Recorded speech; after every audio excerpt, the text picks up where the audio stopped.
O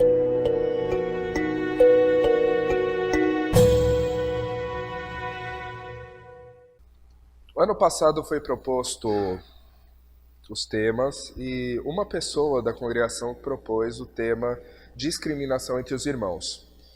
Mas eu acho que não existe grande diferença entre discriminação entre irmãos e discriminação entre irmãos e pessoas de fora. Então eu estendi um pouco o tema para um tema mais geral, discriminação. E a primeira vez que eu parei para pensar realmente sobre discriminação foi o ano passado. Eu estava assistindo um filme, aliás, um seriado que eu gosto muito, e o Terry Crews, ele... Vocês devem conhecer, aquele cara absurdamente grande, o cara é monumental, literalmente. E uma pessoa com um caráter, apesar disso, muito humilde, muito simpático. Ele estava no seriado falando sobre... ele estava discutindo com uma pessoa como seria falar para a filha dele que, por ela ter nascido negra, ela seria tratada diferente, ela seria tratada de forma pior. Eu nunca tinha parado para pensar nisso porque eu não sofro esse tipo de discriminação. E realmente mexeu comigo. E nós vemos que esse ano é um ano muito atípico em todos os aspectos, não só pela pandemia, mas pelos protestos que estão acompanhando. Nós vemos o movimento americano Black Lives Matter, que no Brasil ficou Vidas Negras Importam. E como qualquer coisa que acontece nos Estados Unidos acaba espraiando aqui também. E como qualquer coisa, qualquer movimento que acontece, acaba se tornando um movimento político. E um lado pega, outro lado critica, e eu ouço pessoas defendendo de um lado, eu ouço pessoas do outro lado falando, não são só vidas negras que importam, vidas brancas importam, vidas indígenas importam, a vida do feto importa. E a discussão começa a se ampliar e começa a haver uma discussão. Mas eu, pensando sobre esse tema, que é um tema muito delicado, e um tema que mexe com o orgulho de ambas as partes, não só os negros, mas todas as outras pessoas que não são negras. Eu imaginei que esse movimento é tão relevante, ele é tão importante, quanto você falar que vidas judaicas são importantes no período nazista. As outras vidas não são importantes? São. A vida do alemão é importante. A vida do italiano é importante. Mas naquele momento era necessário que os judeus falassem: a minha vida é importante, eu mereço existir e mereço o grau de igualdade. Então, da mesma forma em que eu tive infelizmente, eu estou numa faculdade pública, gratuita, em que supostamente a FATEC existe para atender uma demanda de pessoas humildes, de pessoas simples, pessoas pobres. Ela não é a USP, a Universidade de São Paulo é muito elitizada. A FATEC existe para o povo, para aprender, para trabalhar, para ganhar dinheiro, para prosperar, para ter o sustento, para ter uma carreira digna. Na minha classe de 70 pessoas na FATEC, nenhuma é negra. E isso me diz alguma coisa. Eu moro ao lado de Heliópolis. E não tem ninguém que tenha uma faixa de renda menor que um salário mínimo por pessoa.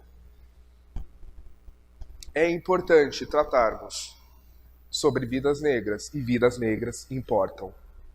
Em um momento da sociedade em que a sociedade busca falar sobre igualdade, e nós, biblicamente, temos mais do que ninguém condições de falar de igualdade, de falar sobre justiça, porque é isso que o nosso rei prega. E quando a nossa agenda, como igreja, como reino de Deus, é compatível com a agenda do governo, da administração, do que existe lá fora, que ótimo! É ótimo quando isso acontece, porque nem sempre acontece. Nem sempre estamos do lado do que as pessoas falam. Mas nesse caso, sim, estamos do lado desse movimento. A igreja ela nasceu para servir, ela nasceu para proteger os perseguidos.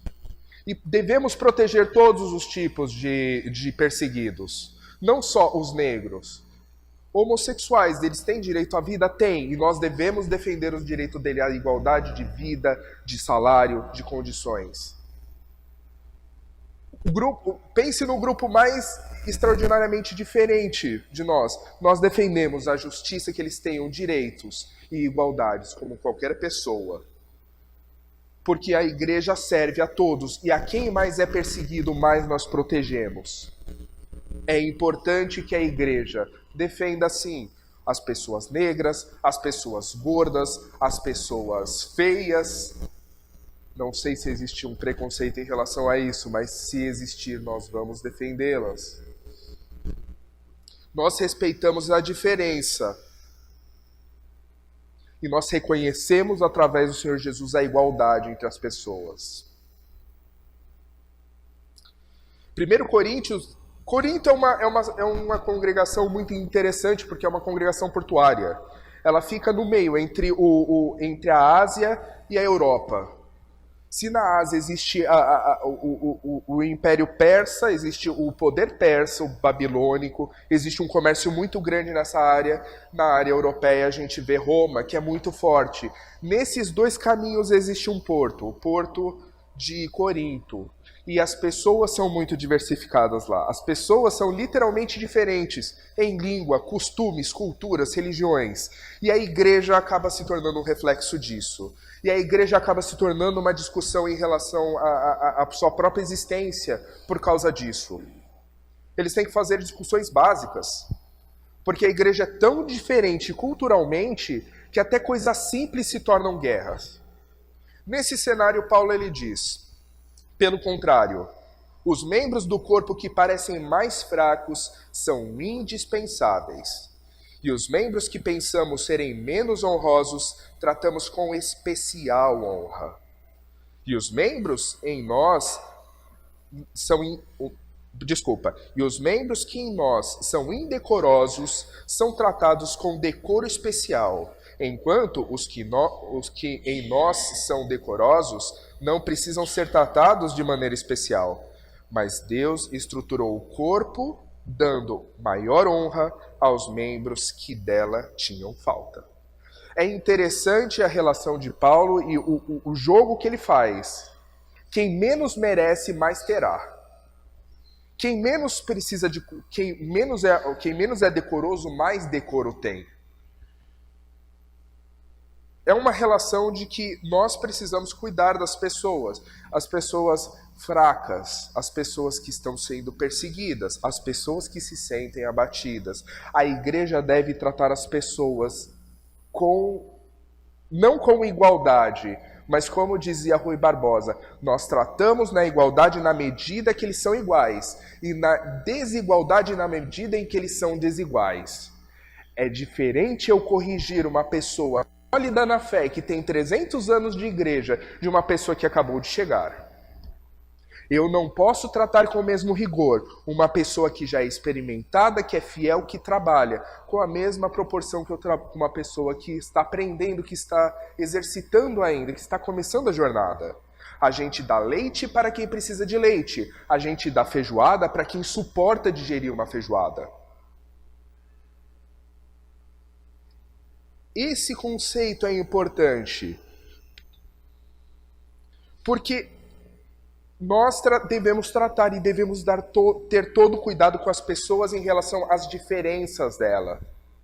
Mas diferença não significa pecados.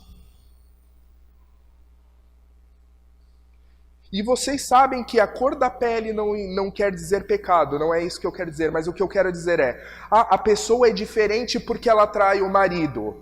Então precisamos tratá-la com mais cuidado porque ela trai o marido. Não, pecado não é aceito pelo Senhor Jesus e por isso ele não deve ser aceito pela igreja. Entre nós precisa existir igualdade sim, mas se você está pecando e você sente orgulho do seu pecado, meu irmão, você não pode ser tratado igual. Não por causa da sua cor de pele, por sua situação financeira, por causa da sua altura, por causa de sua excelência em fala, canto ou qualquer outra qualidade, mas porque você está se afastando do Senhor Jesus. Todos nós pecamos. Eu peco todos os dias, infelizmente. Mas, irmãos, se eu tenho orgulho de algum pecado que eu cometo, eu não sei. Eu posso estar enganado e seria bom que algum irmão me falasse: olha, irmão, você não deveria sentir orgulho disso que você faz, porque isso é pecado. O pecado orgulhoso, isso sim é um problema. Mas nós devemos defender e devemos abraçar as pessoas pelas diferenças delas. Qualquer pessoa é bem-vinda aqui, de acordo com as diferenças. Vamos realizar um trabalho com essa pessoa em relação ao pecado, porque o pecado é repugnante para Deus. E nós devemos dar a chance da pessoa conhecer Jesus, porque é o Jesus, é o Espírito Santo que faz a conversão. A igreja é um hospital, como as pessoas falam, mas hospital aceita os doentes, ele não aceita as doenças. O hospital não nasceu para conviver com a doença. Ah, você tem câncer. Coitado do câncer, vamos deixar existindo. As pessoas que costumam a defender a natureza, eu não mato ninguém, eu não mato nada, a natureza valorosa. Será que você quer que continue existindo vírus? Será que você quer que continue existindo a dengue? Pois bem, é uma forma de vida. Vamos defender também isso? Não. Nós defendemos o doente, não a doença. Hospitais salvam vidas, mas hospitais também não protestam. Isso é importante. Se a igreja tem a função de acolher essas pessoas, de realmente simpatizar com movimentos de vidas negras importam, nós devemos também nos lembrar que a igreja não protesta. A igreja não destrói estátuas, a igreja não picha muros. E quando eu digo a igreja, vocês sabem, é o coletivo dos irmãos. Nós, cristãos, não pichamos muros, não batemos panela, não gritamos contra autoridades. Nós respeitamos elas. Não sou eu que digo, mas a palavra do Senhor nos instrui. Romanos 13, 1 Timóteo 2. Não vamos focar nesses versículos porque não é escopo da mensagem. Mas o importante é lembrarmos, nós acolhemos e devemos acolher as pessoas, todos os tipos de pessoas nessa família. Não devemos acolher o pecado. E se nós falamos de forma genérica esse conceito de que a igreja não deve... A igreja acolhe as pessoas, a igreja simpatiza com as pessoas que sofrem, nós vemos agora... Eu achei interessante destrinchar duas personagens, partir para o elemento prático da mensagem. Porque quando existe uma discriminação, existe o polo ativo, que comete a discriminação, e existe o polo passivo, o que sofre. E a palavra do Senhor tem instrução para as duas partes. E a gente vai falar da mais simples, da mais prática agora, que é a parte ativa, quem comete a discriminação. Porque eu acho que até uma criança de 5 anos de idade sabe que não deve fazer isso. Eu espero que as nossas crianças sejam educadas para saber que você não deve discriminar as pessoas, não deve olhar diferente para uma pessoa de cadeira de rodas, você não deve falar mal da pessoa porque ela não sabe falar português direito. Felicidade.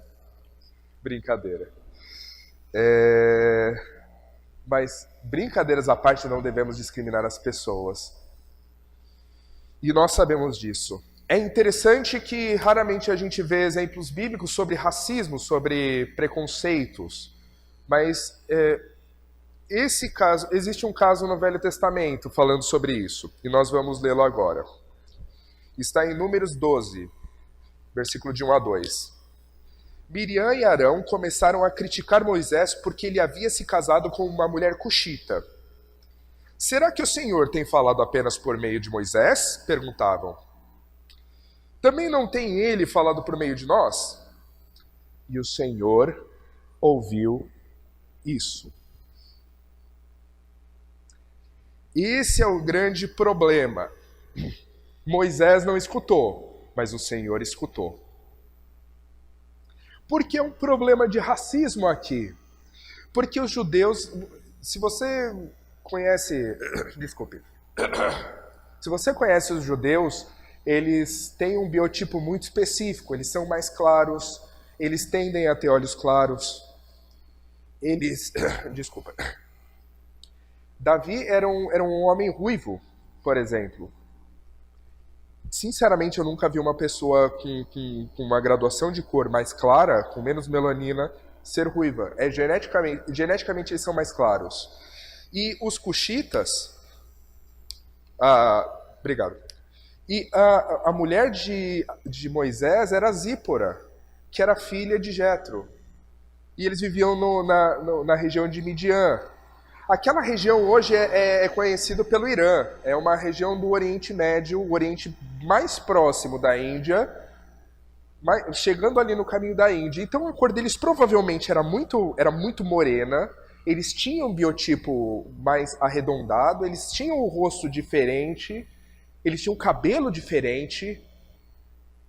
E aquilo provavelmente não agradava nem a Miriam, nem o Arão. Porque o líder daquele povo, porque o representante daquele povo, a última pessoa a falar dentro da escala que Deus determinou, era um homem que tinha uma mulher mestiça. E iam criar filhos mestiços. E aquilo incomodou muito aos dois. Os dois que eram a família. Eles começaram a falar mal disso. E é interessante que a Bíblia nos mostra, porque isso pode parecer várias coisas. Pode parecer briguinha de família, isso pode parecer picuinha de parentes, porque a gente sabe que parentes têm picuinhas, mas Deus não aceita esse tipo de preconceito. Hoje a gente pode falar, não, vamos orar pela pessoa. Vamos orar, mas a pessoa é tão boa, a pessoa trabalha tanto, a pessoa é tão fiel. Não foi essa a resposta do Senhor. Por favor, novamente. Isso. Números 12 e 14. O Senhor respondeu a Moisés. Se o pai dela lhe tivesse cuspido no rosto, não estaria ela envergonhada 7 dias? Que fique isolada fora do acampamento 7 dias. Depois ela poderá ser trazida de volta. A resposta do Senhor foi... Ela fica fora 7 dias. Fica fora do acampamento, ela fica proscrita. Ela quer separar as pessoas? Tudo bem, agora ela que vai ser a separada. Ela que vai ser a suja. Ela que vai ser impura. E impura eu não estou ofendendo ela. Era o termo bíblico para isso. A pessoa que ficava doente, ela deveria ficar separada. Deveria ficar isolada numa casa. Porque ela estava suja. Ela podia passar doença. E foi exatamente o que aconteceu nesse caso. Deus ele falou, olha, literalmente Deus falou, venham para me encontrar aqui na frente da tenda, do tabernáculo, Moisés, Arão e Miriam. E eles foram. E Deus deu uma enorme bronca nele. Porque para os profetas eu falo em sonhos, eu falo através das pessoas, mas com Moisés eu falo intimamente, eu falo diretamente. Moisés conhece o meu rosto. Quem vocês pensam que são para falar mal dele, falar mal da família dele?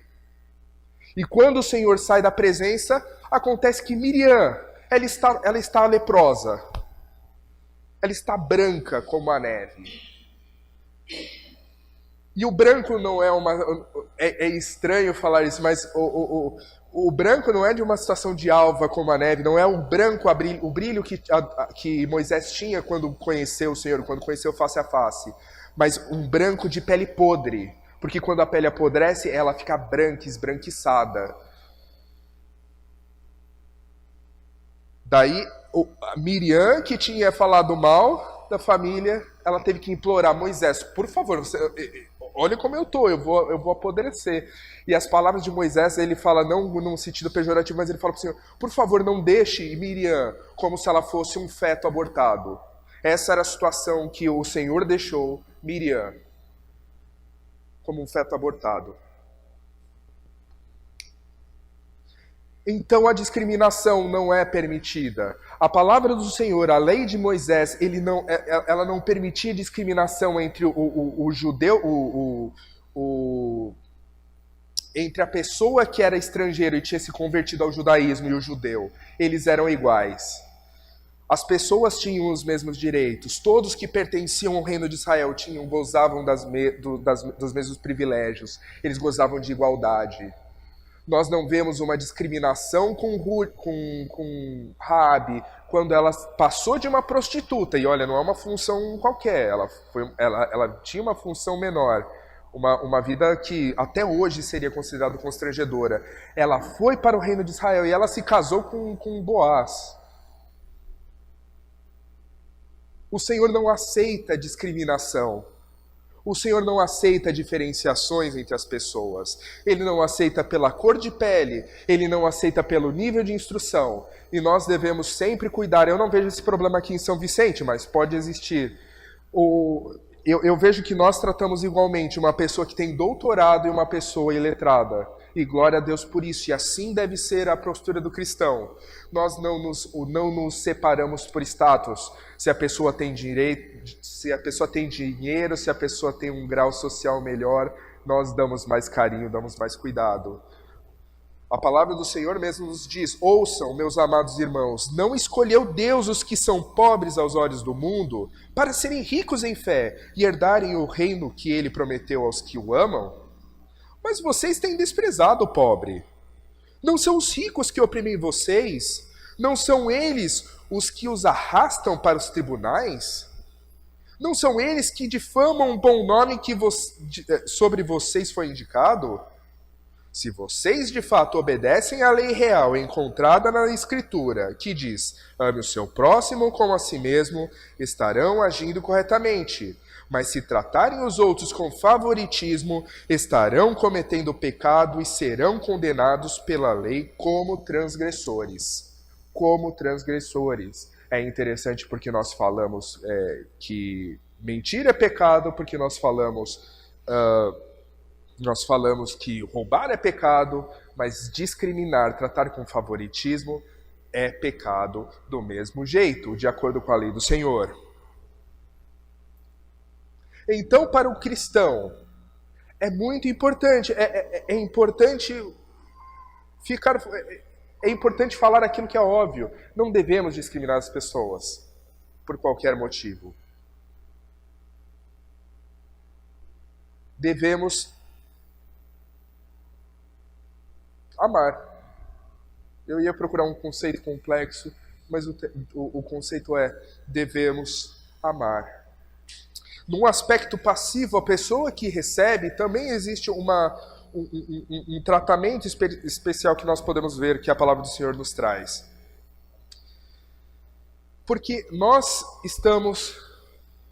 somos cristãos. E aqui nós devemos oferecer aceitação para as pessoas, as diferenças, as debilidades dela. E como eu disse, devemos oferecer isso. Não devemos aceitar o pecado. O pecado não é tolerável. Não por causa de nós, mas por causa de Cristo. Mas a nossa religião não é aceita. Nós vamos sofrer perseguições. Vamos sofrer... muitas pessoas aqui são negras. Vamos sofrer racismos. E vai continuar existindo isso. E a palavra do Senhor nos prepara para isso. Pedro, ele nos prepara para isso. 1 Pedro 1,6. Nisso vocês exultam, ainda que agora, por um pouco de tempo, devam ser entristecidos por todos os tipos de provação. Lembre-se, irmãos, nós vivemos em um mundo corrupto, um mundo mau, um mundo que segrega. Dizem que no Brasil não existe racismo.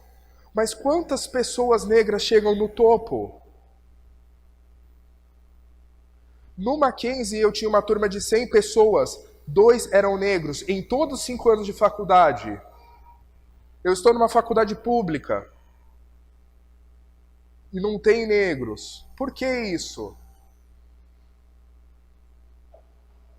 Meus irmãos, nós podemos falar que não existe racismo no Brasil, mas infelizmente existe uma estrutura que fala que sim. Quando as pessoas não conseguem chegar no topo, será que é porque todas as pessoas negras não têm dedicação, não querem vencer na vida? Por favor, eu estou falando isso como uma hipótese, eu não acredito nisso. Todas as pessoas deveriam ter direito. E no reino de Deus, todas as pessoas devem ter direito de trabalhar igualmente. Mas Pedro ele nos fala, olha, vocês... E ele vem de um texto, olha, vocês são felizes porque nós vamos herdar o reino de Deus e o reino maravilhoso. Mas por enquanto, por hora, a gente vai passar um pouco de tempo sofrendo, passando provação. E ele continua, vivam entre os pagãos de maneira exemplar, para que naquilo em que eles os acusam de praticarem o mal, observem as boas obras que vocês praticam e glorifiquem a Deus no dia da sua intervenção. É interessante porque ele nos fala, olha, faça o melhor, você vai sofrer preconceito, você vai sofrer minoração por você ser isso, ser aquilo, você vai sofrer. Infelizmente, não existe uma vara de condão e provavelmente não vai ser a minha geração que vai conseguir consertar os problemas da humanidade. Você vai continuar existindo isso, mas continue fazendo o melhor. Continue sendo excelência, continue sendo a virtude. Porque eles vão continuar falando mal de você. E como uma música da Taylor Swift fala, os odiadores continuarão a odiar.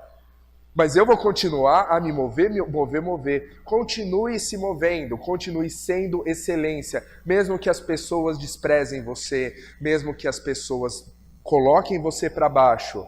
E se existe isso aqui na igreja, eu espero que não exista, mas se exista, lembre, essa frase também vale para você. Nós somos chamados para viver de um modo justo. E é triste porque nós, biblicamente, entendemos que aquilo que nós plantamos, a gente colhe. Mas quando nós plantamos justiça aqui na terra, nem sempre nós colhemos justiça. Às vezes em terra nós colhemos injustiça. Nós temos que, e a palavra do Senhor nos coloca um aspecto interessante, nós nos solidarizamos com todas as pessoas, mas a nossa dor a gente não se solidariza, nós engolimos a nossa dor.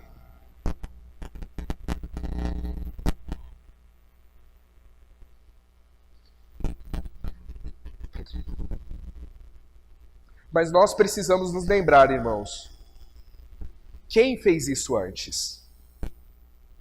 Quem era sempre dado para todo mundo e sempre recebia pedradas? A palavra do Senhor nos diz: para isso vocês foram chamados, pois também Cristo sofreu no lugar de vocês, deixando-lhes exemplo, para que sigam os seus passos. Ele não cometeu pecado algum e nenhum engano foi encontrado em sua boca. Quando insultado, não revidava. Quando sofria, não fazia ameaças, mas entregava-se àquele que julga com justiça. Ele mesmo levou em seu corpo os nossos pecados sobre o madeiro, a fim de que morrêssemos para os pecados e vivêssemos para a justiça. Por suas feridas, vocês foram curados. Se nós vamos aceitar discriminações, preconceitos, repressão, porque nós fazemos coisas boas, parabéns, você entrou para o rol de Jesus. Você só está fazendo o que o Mestre fez. Ele passou por isso a vida inteira. Nós fomos, e Pedro é muito sábio ao dizer, foi para isso que nós fomos chamados. Você não foi chamado aqui em terra para ser feliz, próspero, bem-sucedido. E se tem alguma igreja que vem com o anúncio de que eu sou próspero, eu sou bem-sucedido, eu ganho dinheiro, eu sou abençoado, eu sou de uma denominação. Isso é mentira, nós fomos chamados para ser como Jesus. E Jesus foi santo, Jesus foi perfeito. Jesus, por tanta perfeição, foi levado à cruz. Portanto, e resumindo numa palavra que eu aprendi com o Santana em uma mensagem que ele fez há anos atrás aqui. Vamos deixar de mimimi.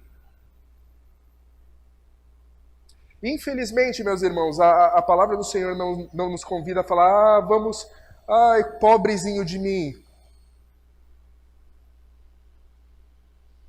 E o que me leva a pensar, irmãos, quando eu falo sobre isso,